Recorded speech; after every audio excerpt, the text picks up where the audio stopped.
ಶ್ರೀ ವಿಶ್ವಾವಸುನಾಮ ಸಂವತ್ಸರ ಉತ್ತರಾಯಣ ಶಿಶಿಋತು ಮಾಘ ಮಾಸ ಶುಕ್ಲ ಪಕ್ಷವಾಗಿದೆ.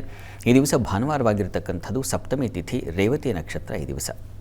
ಈ ದಿವಸವನ್ನು ರಥಸಪ್ತಮಿ ಅಂತ ಕರೆಯಲಾಗುತ್ತೆ. ರಥ ಸಪ್ತಮಿ. ಸಪ್ತಮಿ ಸೂರ್ಯನ ತಿಥಿ, ಸೂರ್ಯನೇ ಇಷ್ಟವಾದ ತಿಥಿ. ಈ ತಿಥಿಯಲ್ಲಿ ನಾವು ಹೇಗೆ ಭಾದ್ರಪದ ತೃತೀಯ ಬಂದರೆ ಗೌರಿ ಪೂಜೆ ಮಾಡ್ತೀವಿ, ಚೌತಿ ಬಂದರೆ ವಿನಾಯಕ ಚೌತಿ ಮಾಡ್ತೀವಿ, ಷಷ್ಠಿ ಬಂದರೆ ಸುಬ್ರಹ್ಮಣ್ಯನ ಆರಾಧನೆ ಮಾಡ್ತೀವಿ, ಪಂಚಮಿಯಲ್ಲಿ ನಾಗ ಆರಾಧನೆ ಮಾಡ್ತೀವಿ, ಹೀಗಿದೆಯಲ್ಲ, ಹೀಗೆ ಸಪ್ತಮಿಯಲ್ಲಿ ಸೂರ್ಯಾರಾಧನೆ ಮಾಡ್ತಕ್ಕಂಥದ್ದು ಇದೆ. ಸಪ್ತಮಿ ಸೂರ್ಯನೇ ಬಹಳ ವಿಶೇಷವಾದ ತಿಥಿ. ಇನ್ನು ರಥ ಸೇರ್ಕೊಂಡ್ಬಿಟ್ಟಿದೆ ಸಪ್ತಮಿಗೆ.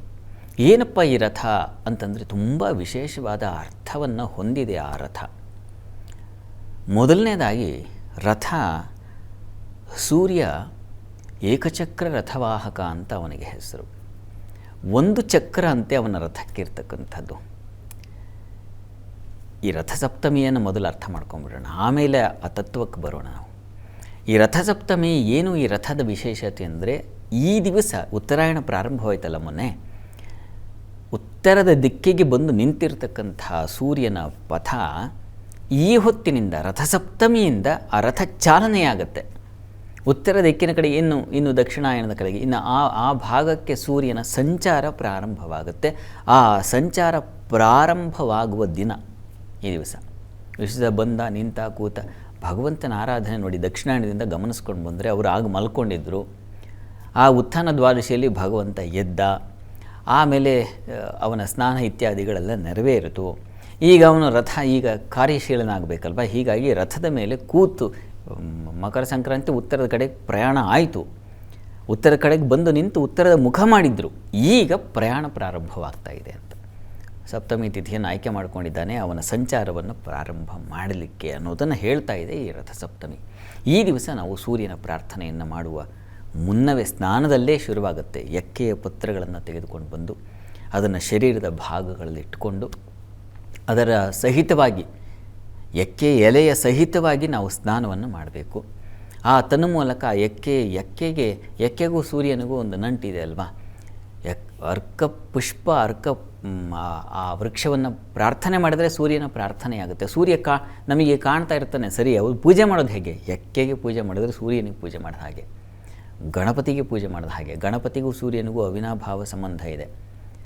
ಇರಲಿ, ಅದನ್ನೆಲ್ಲ ಮತ್ತೊಂದು ದಿವಸ ಯಾವತ್ತಾದ್ರೂ ಸಂದರ್ಭ ಬಂದಾಗ ಮಾತಾಡೋಣ.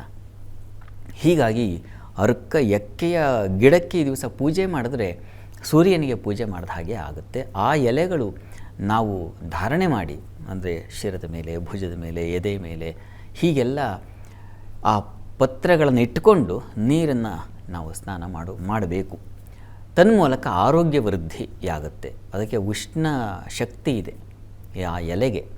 ಈಗ ಶೀತದಿಂದ ನಾವು ಹೊರಗೆ ಬರಬೇಕಾಗಿದೆ, ಒಂದು ಪ್ರಾರಂಭದಲ್ಲಿ ಒಂದು ಉಷ್ಣ ಪುಟ್ಟ ಶಾಖ ನಮಗೆ ಬೇಕಲ್ಲ, ಅದನ್ನು ಸೂಚಿಸ್ತಾ ಇದೆ ಈ ಒಂದು ರಥಸಪ್ತಮಿ ಆಚರಣೆ.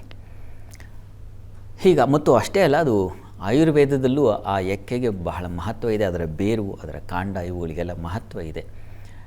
ಕಾರಣ ನಮ್ಮ ಶೀತ, ವಾತ ಇವುಗಳನ್ನು ಬಿಡಿಸುತ್ತದು ಅನ್ನೋದು ಬಹಳ ಮುಖ್ಯವಾದದ್ದು. ಹೀಗಾಗಿ ಅದರ ಮೂಲಕ ಸ್ನಾನ ಮಾಡಿದ್ರೆ ಮುಖ್ಯವಾಗಿ ಆರೋಗ್ಯವೇ ಇಲ್ಲಿ ಪ್ರಧಾನವಾಗಿ. ಸೂರ್ಯನ ಎಲ್ಲ ಆಚರಣೆಗಳಲ್ಲೂ ಆರೋಗ್ಯ ಅಡಕವಾಗಿದೆ. ಸೂರ್ಯನೂ ಆರೋಗ್ಯಂ ಭಾಸ್ಕರಾದಿಚ್ಛೇತ್ ಅಂತಲೇ ಹೇಳ್ತಕ್ಕಂಥದ್ದು. ಆರೋಗ್ಯ ಬೇಕು ಅಂದರೆ ಸೂರ್ಯನನ್ನು ಪ್ರಾರ್ಥನೆ ಮಾಡಿ ಅಂತ. ಹೀಗಾಗಿ ಸೂರ್ಯ ಸಂಬಂಧಿ ಮಾಡುವ ಎಲ್ಲ ಆಚರಣೆಗಳು ಆರೋಗ್ಯವನ್ನೇ ಪ್ರತಿನಿಧಿಸುತ್ತೆ. ಆರೋಗ್ಯ ಬಹಳ ಮುಖ್ಯ ಮನುಷ್ಯನಿಗೆ. ಪ್ರಾರಂಭದಿಂದ ನಾವು ಗಮನಿಸ್ತೀವಲ್ಲ, ಮಗು ಹುಟ್ಟಿದ ಕೂಡಲೇ ಅದಕ್ಕೆ ನಿಷ್ಕ್ರಮಣ ಅಂತ ಒಂದು ಸಂಸ್ಕಾರವನ್ನು ಮಾಡಬೇಕು ಅಂತಿದೆ. ನಾಮಕರಣ ಆದ ನಂತರದಲ್ಲಿ, ಜಾತಕರ್ಮ, ನಾಮಕರಣ ಇತ್ಯಾದಿ ಮುಗಿದ ನಂತರದಲ್ಲಿ ನಿಷ್ಕ್ರಮಣ ಅಂತ ಒಂದು ಸಂಸ್ಕಾರ ಇದೆ. ಈಗೆಲ್ಲ ಪ್ರಧಾನವಾದದ್ದು ಯಾವ್ಯಾವುದೋ ಅದನ್ನು ಮಾಡ್ಕೊಳ್ತೀವಿ, ಇದನ್ನೆಲ್ಲ ಬಿಟ್ಟೇ ಹೋಗ್ಬಿಟ್ಟಿದೆ. ನಿಷ್ಕ್ರಮಣ ಏನಪ್ಪ ಅಂದರೆ, ಮಗು ಹುಟ್ಟಿದ ಮೇಲೆ ಹೊಸ್ತಿಲನ್ನು ದಾಟುತ್ತಲ್ಲ, ಅದು ದಾಟಿ ಪ್ರಪಂಚಕ್ಕೆ ಪರಿಚಯವಾಗುತ್ತೆ ಮಗು. ಅದನ್ನೇ ನಿಷ್ಕ್ರಮಣ ಅಂತ ಕರೀತಕ್ಕಂಥದ್ದು. ಅಲ್ಲಿ ಇರ್ತಕ್ಕಂಥ ಸಾರ ಏನು ಅಂತಂದರೆ, ಸೂರ್ಯನ ಕಿರಣಗಳು ಮಗುವಿನ ಶರೀರಕ್ಕೆ ಬೀಳುತ್ತೆ. ಮೊದಲ ಸೂರ್ಯನ ಕಿರಣಗಳು ಅಲ್ಲಿಂದ ಶುರುವಾಗುತ್ತೆ ನಮ್ಮ ದೇಹದ ಸಂಸ್ಕಾರ. ಸೂರ್ಯನ ಕಿರಣಗಳು ಬಿದ್ದಾಗ ಮಗುವಿಗೆ ಆರೋಗ್ಯ ಸಮೃದ್ಧವಾಗಿ ಸೂರ್ಯನ ಕೃಪೆಯಿಂದ ಉಂಟಾಗಲಿ. ಶರೀರಂ ಮೇ ವಿಚರ್ಷಣಂ ಅಂತ ಮಂತ್ರದಲ್ಲಿ ಬರುತ್ತಲ್ಲ, ಶರೀರ ಹೇಗಿರಬೇಕು ಅಂದರೆ ಉಕ್ಕಿನ ಹಾಗಿರಬೇಕು, ಯಾವುದಕ್ಕೂ ಜಗ್ಗದೆ ಬಗ್ಗದೆ, ಗಾಳಿ ಮಳೆ ಬಿಸಿಲು ಇವುಗಳಿಗೆ ಅಯ್ಯೋ ಚಳಿ ಆಯ್ತಪ್ಪ, ಅಯ್ಯೋ ಮಳೆ, ಅಯ್ಯೋ ಬಿಸಿಲು ಅಂತ ಶರೀರ ನಲಗಬಾರ್ದು, ಯಾವುದೊಂದಕ್ಕೂ ಸರಿ ಅಂತ ಅಂಥ ದೃಢಕಾಯ ಅಂತೀವಲ್ಲ, ಆ ಕಾಯವನ್ನು ಆ ಭಗವಂತ ಸೂರ್ಯನಾರಾಯಣ ತಂದು ಕೊಡಲಿ ಅಂತ ಹೇಳಿ ಮಗುವಿಗೆ ನಿಷ್ಕ್ರಮಣ ಆ ಸಂಸ್ಕಾರವನ್ನು ಮಾಡ್ತಾರೆ. ಅಲ್ಲಿ ಏನು ಪ್ರಖರವಾದ ಮತ್ತು ಆರೋಗ್ಯಪ್ರದವಾದ ಕಿರಣಗಳು. ಈಗ ನೀವು ಬಿಸಿಲಿಗೆ ಬಂದರೆ ಗೊತ್ತಾಗುತ್ತೆ. ಈ ಕಾಲದಲ್ಲಿ ನಾವು ನೋಡ್ತಾ ಇದ್ದೀವಲ್ಲ, ಈಗ ಹೇಗಿದೆಯಪ್ಪ ಅಂತಂದರೆ ಬೆಳಗ್ಗೆ 7 ಗಂಟೆಗೆ ಬಂದರೆ ಸೂರ್ಯನ ಆ ಕಿರಣಗಳು ಒಂದು ರೀತಿ ಹಿತವಾಗಿರುತ್ತೆ. ನಿಂತ್ಕೊಳ್ಳೋಣ ಸ್ವಲ್ಪ ಹೊತ್ತು ಅಂತ ಅನಿಸುತ್ತಲ್ವ ಸೂರ್ಯನ ಶಾಖಕ್ಕೆ. ಅಂತಹ ಕಿರಣಗಳು ಮಗುವಿಗೆ ಬೀಳಬೇಕು. ಅದನ್ನು ನಿಷ್ಕ್ರಮಣ ಅಲ್ಲಿಂದ ಪ್ರಾರಂಭವಾಗುತ್ತೆ. ಸೂರ್ಯನಿಗೂ ನಮಗೂ ಸಂಬಂಧ. ಆ ನಂತರದಲ್ಲಿ ನಮ್ಮ ದಿನಚರಿ, ನಾವು ಸಂಪೂರ್ಣ ನಮ್ಮ ಎಲ್ಲ ಯೌವನದ ಯಾವ ಪಾಕ ಇದೆ ಅಂದರೆ ಶಕ್ತಿಯ ಪಾಕ ಇದೆ, ಅದನ್ನೆಲ್ಲ ನಾವು ವಿನಿಯೋಗ ಮಾಡೋದು ಹಗಲಿನಲ್ಲೇ. ಸೂರ್ಯ ಪ್ರಖರವಾಗಿ ಹೊಳಿತಾ ಇದ್ದಾಗ ನಮ್ಮ ಎಲ್ಲ ಬುದ್ಧಿಶಕ್ತಿ ತುಂಬ ಎನರ್ಜಿ ಚೆನ್ನಾಗಿರುತ್ತೆ.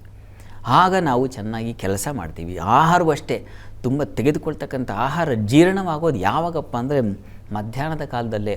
ಹಾಗಾಗಿ ಬೆಳಗ್ಗೆ ನೀವು ಹೆವಿ ಫುಡ್ ತೊಗೊಳ್ಳಿ ಅಂತ ಹೇಳ್ತಾರಲ್ವ ವೈದ್ಯರು. ನಮ್ಮಲ್ಲಿರೋದೇ ಹಾಗೆ.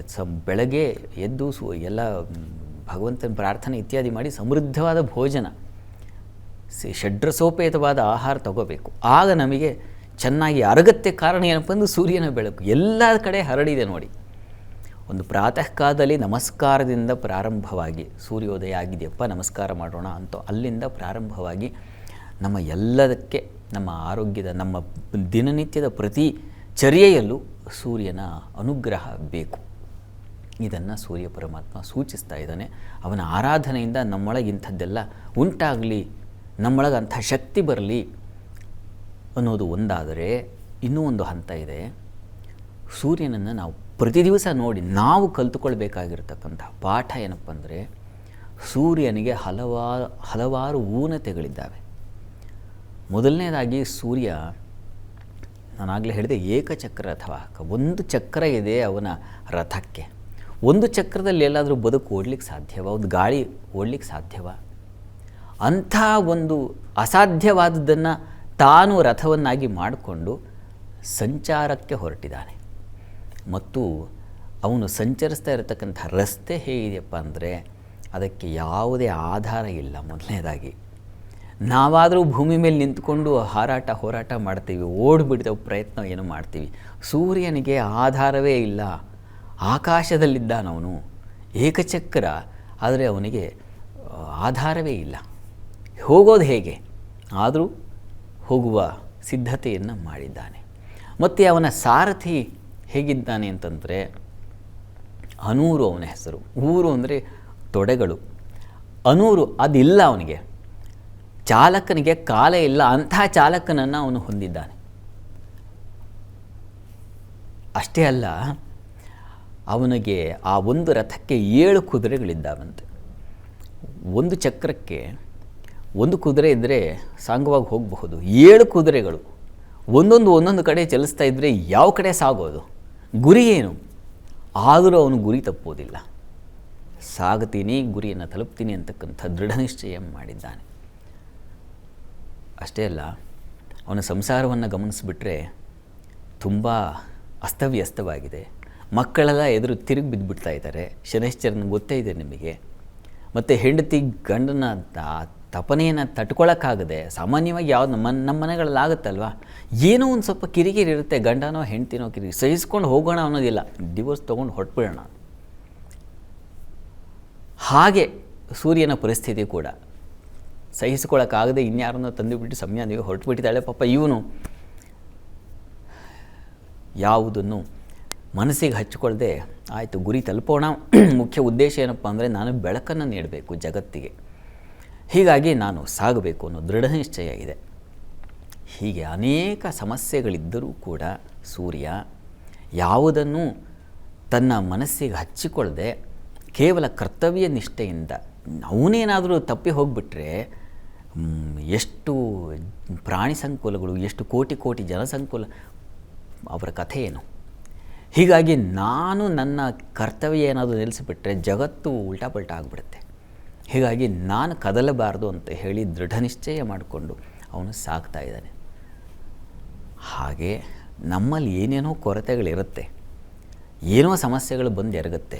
ಇದ್ಯಾವುದನ್ನು ತಲೆಗೆ ಹಚ್ಚಿಕೊಳ್ಳದೆ ನಮ್ಮ ಗುರಿ ಏನು ಆ ಕಡೆ ಸಾಗಬೇಕು. ನಾವು ಯಾವುದೋ ಬಂದು ಹೊರಗುತ್ತೆ ನಮಗೆ ನಮ್ಮ ಸಂಬಂಧಗಳಲ್ಲೇ ಸಮಸ್ಯೆ ಇರುತ್ತೆ, ಆಫೀಸುಗಳಲ್ಲಿ ನಮ್ಮ ಅಕ್ಕಪಕ್ಕ ಇರ್ತಕ್ಕಂಥವರಿಂದ ಕಿರಿಕಿರಿ ಸಮಸ್ಯೆಗಳಿರುತ್ತೆ.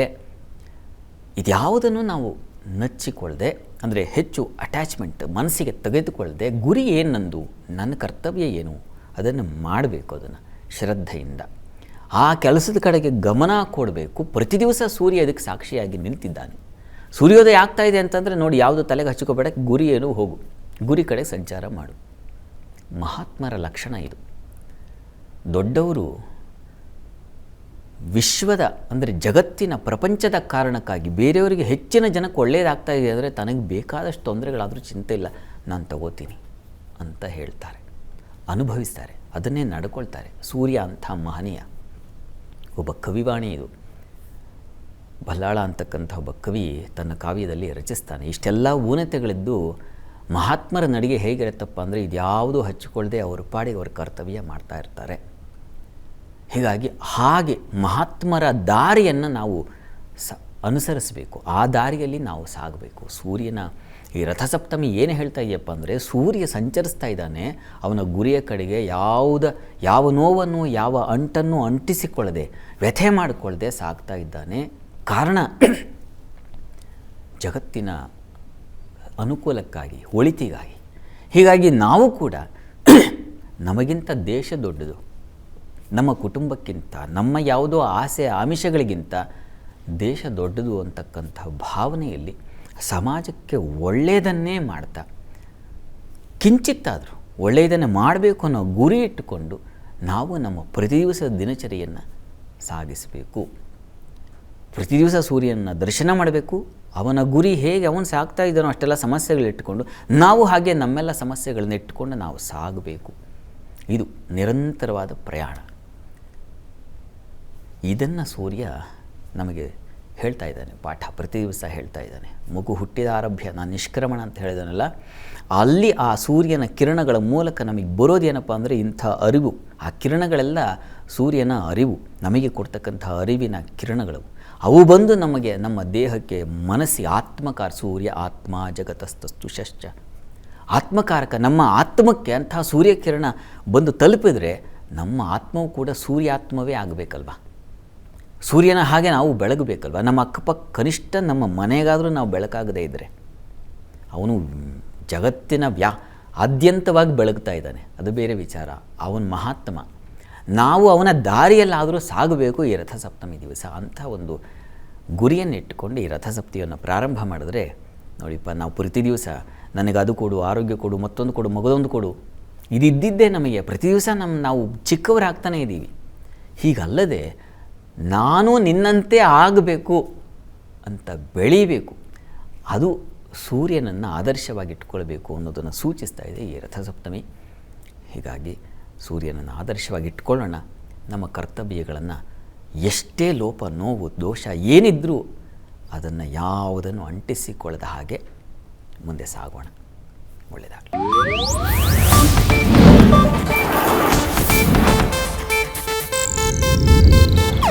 ಇದು ಏಷ್ಯಾನೆಟ್ ನ್ಯೂಸ್ ನೆಟ್ವರ್ಕ್ ಪ್ರಸ್ತುತಿ.